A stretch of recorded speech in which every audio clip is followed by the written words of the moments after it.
so today I have a really cool looking original card trick that I came up with recently, and I hope you guys enjoy it. This is the performance right here.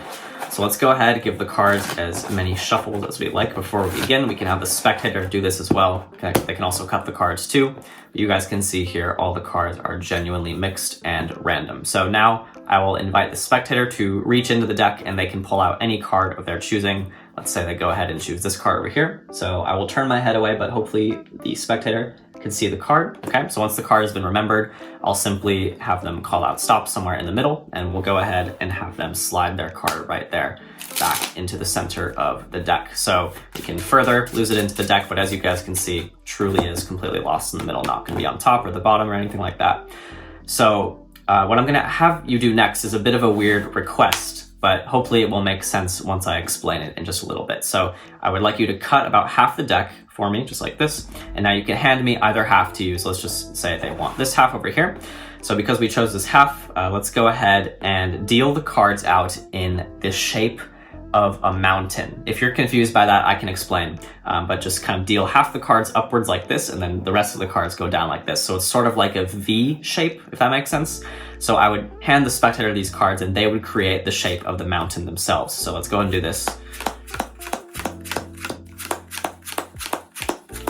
Just like this, and then they can start moving their way back down once we get about halfway like this, and that's pretty good already. I could maybe straighten it out just a little bit for them. If it was a little bit crooked or something, I could just help make it a little bit more clear.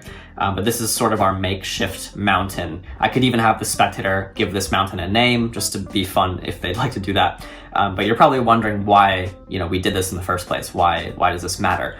Well, I'll explain it right now. This is all symbolic because you can look at life like a mountain, because we all stand at the bottom of the mountain and its peak is our true potential. Our goals, our dreams, and everything that we can become. The climb can sometimes be hard, but every step that we take with courage and determination brings us closer to the top. With each challenge we face, we grow stronger and more focused, and when we reach the summit, we see not just how far we've come, we realize we were always capable of the climb. So I'm hoping that if we take a look at the peak of this mountain, whatever the spectator thinks is the peak of the mountain, I would probably agree, right? This card right here is the peak of this mountain that they created themselves. I'm hoping that their goals and their dreams and their card lies at the top of the mountain, the 8 of hearts. And yeah, that is the trick. I hope that was inspirational for you. And if you want to learn how this trick is done, be sure to stick around for the tutorial. All right, guys, so here's the tutorial for the mountain card trick. I really hope you guys enjoyed that performance, and let's go ahead and get right into how this works. So this is actually a very simple method. Like, there's not too many complicated things that are happening here. You are simply controlling a card to a specific location, and then you are letting the spectator take control of the cards and sort of praying for the best outcome. However, if the best outcome does not happen, it's very easy to correct this trick and sort of make it the outcome that you intended. So yeah, let's get into how this works. So completely impromptu trick. The deck can be shuffled beforehand and the spectator can choose any card out of the middle of the deck. So let's say they choose the 10 of spades. I'll turn away because I don't want to see the card, and all I'm going to do is count 15 cards from the top. So I'll do this in groups of 3 by counting 3, 6, 9, 12, and then 15 like this. And what I'll do is sort of in-jog that last card so that what I can do is push up and catch a pinky break underneath 15 cards exactly. So now I will perform a riffle force to control the card exactly in the 16th position. So I will have them call out stop anywhere. It doesn't matter where they say stop, but you're just going to do a riffle force and lift up at the pinky break like this. Then you will hold out your hand for them to place the card right here. So they'll place the card right here,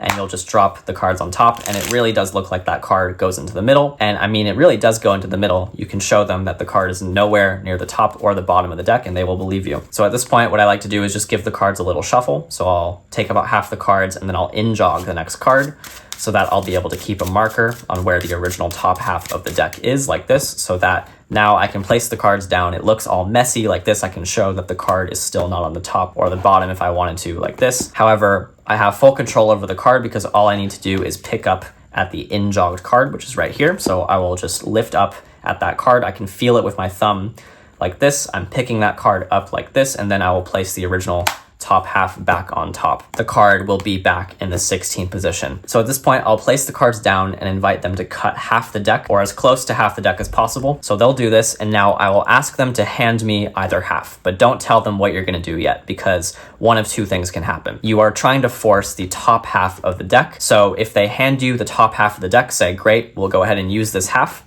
and then continue to use it. However, if they hand you the bottom half of the deck, say, okay, great, and then you can take this half over here. So as you can see, whichever half they choose, the spectator will be left with the top half in the end. So let's say, like the performance, they chose the top half, so you will take the cards first because you asked them to hand it to you, so you will use this as an opportunity to give them an example of what to do. So you will just tell them to deal the cards in the shape of a mountain or like an upside down V. So you can do this with a few cards at first. Just say, deal the cards upwards like this until you get about halfway, and then deal the rest of the cards back down. So now you will give the spectator the cards, and they will have free reign to create this mountain shape by themselves. And all you will be doing is you will be counting where that card ends up. I usually place the card around the 16th position because that is typically where the spectators believe that the halfway point is. I've done this trick many times, I've tested it, and this is typically where spectators try to stop. But I will tell you what to do if the spectators do not make the peak of the mountain the 16th card. I will tell you how to go about that scenario. So let's say they do this, and you will just be counting in your head 1, 2, 3, 4, 5, 6, 7, 8, 9, 10, 11,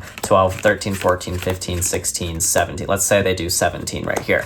And then they deal the rest of the cards back down like this. So you know now that the 17th card is the peak, and the card that you need to be the peak is right underneath it. So this is very typical when I've done this trick. And now if the cards are kind of messy, which they most likely will be, you will now take this opportunity to sort of fix the cards and make them more neat. So you can start at the bottom of the cards and say, just kind of take the cards and make them a little more neat. And you invite the spectator to do this with you so that they will be focusing on the bottom of the cards like this. And that will give you the opportunity to move to the top and just very casually just do this. Just switch the order of the cards. It's completely invisible. Nobody's going to notice it, especially since you haven't told the spectator at all what the purpose of this mountain is. So they're not going to look at the peak of the mountain was changed. Like, no one's going to notice that. It doesn't matter how far the peak was originally. Usually it will be somewhere between 1 to 4 cards away. Just try to make it as subtle as possible. Don't actually take the card out and move it. Just kind of rearrange the shape of the mountain to make that card the peak of the mountain. So now the 16th card, their selection, will be the peak right over here. So now once the cards have been rearranged and the spectator's done kind of making them neat like this, you can go into this little inspirational speech about how life is like a mountain and how we all start at the bottom, but the top